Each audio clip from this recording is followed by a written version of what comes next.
If we measure the performance of gold versus silver in 1 year, it's no contest. And if we were to make that judgment, one metal would far outshine the other. We'll talk about it and this idea of a COMEX silver default. Could it happen in 2024? Well, we shall explore.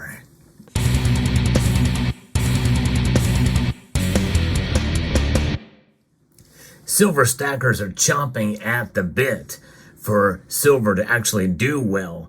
Sadly, it has not done very well in 2023. I'm going to go through some of the numbers as reported by coinnews.net, gold compared to silver, and stay tuned in the video because we're going to talk about this idea of a silver COMEX default that could be coming. There's some buzz about it, and a lot of it, we have to be very careful with how we interpret some of the data that comes from the things like the Commitment of Traders report, for instance. But let's get into some of what gold and silver did in 2023. Now, before I go here, I want to explain something to you that whenever we take any given point in time or even some averages of a range of time, well, you can make the metals or any commodity or stock seem to be really good or really bad. In fact, all you have to do is just shift the scale a little bit. In other words, you take a year and you move it from a fiscal year, government fiscal year, like end of September to the beginning of October, or a state or local government from the end of June to the beginning of July, that type of thing. You can slide that scale anywhere you want, and you can make gold or silver, any commodity, look really good or really bad. In this case, we're talking about the calendar year here, and that's still not really considered long-term. So keep that in mind as we look at this. And it also can tell us other things. Many people would be screaming after I give these numbers at what's going on in the silver market especially. But let's see. Well, gold has done very well. It has soared far above official numbers for inflation. It has done 13% in increased value or price increase over the past year, calendar year here. That's amazing. In 2023, the performance of precious metals, they did vary. We're not going to really get into too much platinum and palladium, but gold showed a significant increase, and silver only had a very modest gain in terms of nominal dollars. In terms of real dollars, silver was the big loser between the two metals. Sad to say, but that's the fact, that's the reality. But there is some hope for silver, and I'm going to talk about that as well too. It's realistic hope I'm going to give you, not the pie in the sky stuff that a lot of commentators have on where silver is going to go. People will say, it's just around the corner. Silver's about to explode. I think we've been there before long enough. I've been in this community long enough to know that that's dangerous talk when it comes to silver. And in fact, really for gold too. In fact, these numbers really could mean, especially for gold, that it might be a little bit overvalued at this point. Now, palladium did see a substantial decrease over the time, and platinum as well. Now, gold closed on Friday. Now the markets, I believe, I'm not sure exactly how this is going to work out in the East because the Chinese New Year is different. So we may see on New Year's Eve, if the markets open at 6 p.m. Eastern time, I'm going to be doing a live stream on New Year's Eve to see if that is the case, and we'll track the numbers there. But nonetheless, gold settled at $2,071.80 an ounce on the COMEX, which is a division of the New York Mercantile Exchange. Gold prices, they inched 0.1% higher this week. Not a big increase, but an increase nonetheless. It registered its third consecutive week of increases, following gains of 1.6% over the past week and 1.1% in the week ending December 15th. And for 2023, gold prices jumped by 13.5%. Wow, it's crazy. And we did see on the yellow metal log a record settlement of $2,093.10 an ounce in nominal dollars. That's massive. In fact, the Shanghai markets, they say it's higher. Now, I'm not sure exactly how we interpret the Shanghai markets, but that's been talked about a lot here too. I've been seeing numbers and post about that. But, there are VAT and value-added taxes and other fees associated with some of those numbers, and you have to do a little bit of calculation. At least I've not been able to find anything, because they usually price it in yuan, and also by the gram or by the pound, or kilogram rather. And so there's that. And then, so that's what's happening there. Now, we look back at the silver for March delivery, gave back 28.6 cents or 1.2% to close at $24.08 an ounce for the March delivery. Silver prices dropped 2% this week, following gains of 1.7% last week and 3.8% in the week ending December 15th. For the year, silver edged up a measly 5 cents or 0.2% increase. And when you take into account inflation, it's been swallowed up by inflation, which means if you bought silver and started stacking in 2023, you've already lost pretty big, because that doesn't even include premiums. But when you take into account inflation, you certainly have lost. But the thing is to remember, as silver stackers, it's about the long game. It's about holding on for a while. Sooner or later, it's going to edge out. Silver and the demand for silver was higher than supply had for 2023. So there's a lot of things with the supply chains that are complicated, and the markets and natural market forces that have played a role here. Many other people feel that there is suppression against the silver market, and that's why the prices were so low, because it seems ridiculous that silver would be trading for less than inflation, averaged out or not. It's insane. Now there's ways to interpret this. It's a good deal right now. Maybe it would be a good time to buy, is one way that could be interpreted. Or there's price suppression going on for a myriad of different reasons that as I've discussed on this channel, and learned certain viewpoints. I believe that there could be some of that going on.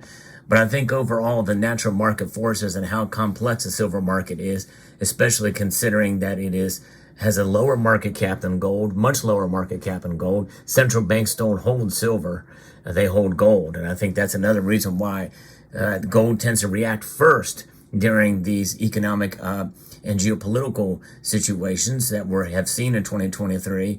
And usually silver lags a bit, but because it is an industrial metal, as just as much as an industrial metal as it is a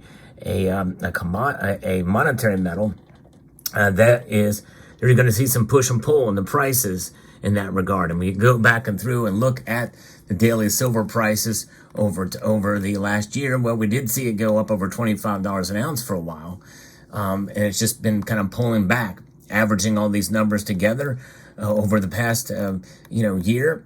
Well, it's understandable that we're seeing it only increase by so much, because it has been a volatile year.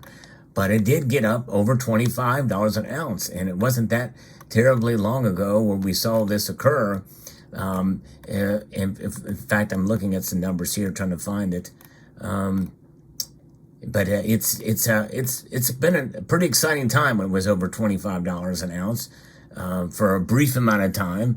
And that was, a couple of dollars away from the amount that I had predicted for 2023. Just didn't quite make it there yet.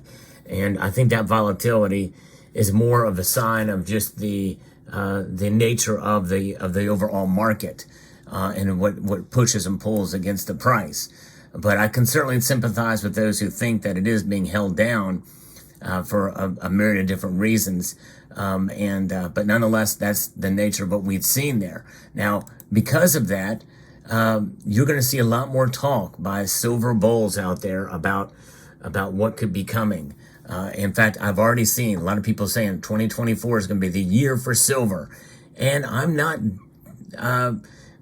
discounting that too much, although I'm a little skeptical, because we've been here before too.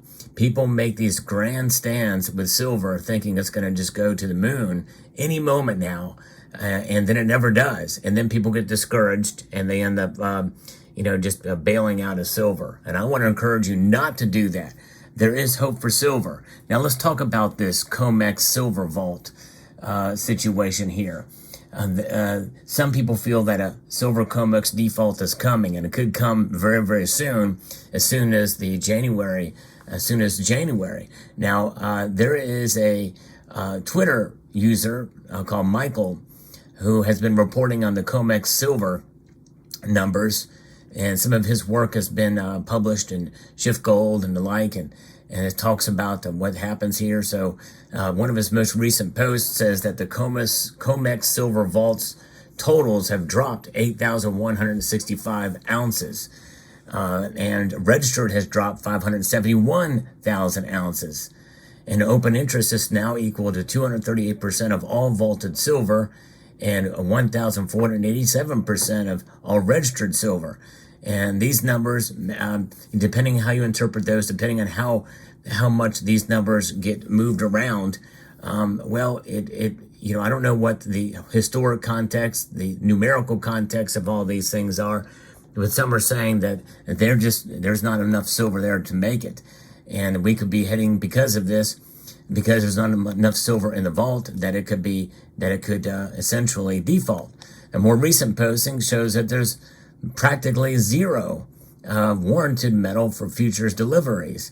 In fact, that's only 44,193,666 ounces, and that's a minuscule number compared to the overall, considering what's eligible, the vault totals, and what's happened for open interest, which is now equal to 240% of all vaulted silver and 1,506% of registered silver. So these numbers, and how unusual or strange that is, I will leave that to others. I've tried to make sense of some of this before, and doing some videos about this, and it just has really raised more questions than answers, especially when everything seems to be okay.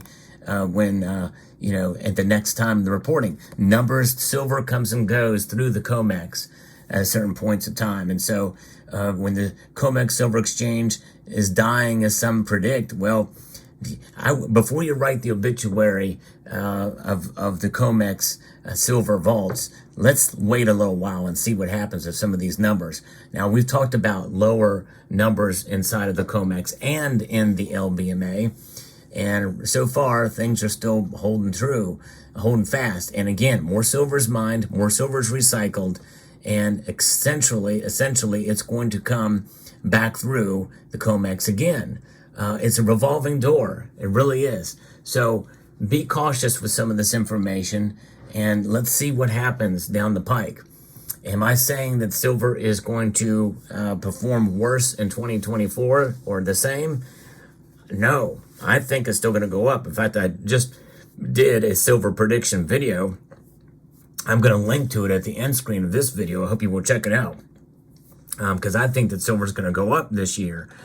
But I don't think it's going to explode in price. But I'm not discounting the possibility that it could. Who knows? But the thing is I don't expect it to. And it doesn't change my calculus on silver.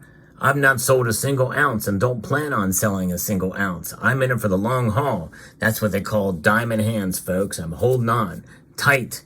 I'm going to crush it until it gets as hard as a diamond. And that's what it means to have diamond hands. And I hold it in a physical form, and I'm proud to have it, because I have not taken a loss unless I go to sell. And if you do dollar cost averaging throughout the year, you will probably have preserved your wealth, even though silver has not performed as well in 2023. My guess, if somebody just practiced simple dollar cost averaging throughout 2023, they're probably doing okay in the grand scheme of things. Considering how the prices have fluctuated. Let me know what your thoughts are about the silver market and about where we're going in the coming year. I'd like to extend a multitude of gratitude to each and every one of you for taking the time to watch. And make sure to check out these videos at the end screen. And I want to encourage you to please rate, share, comment, and subscribe.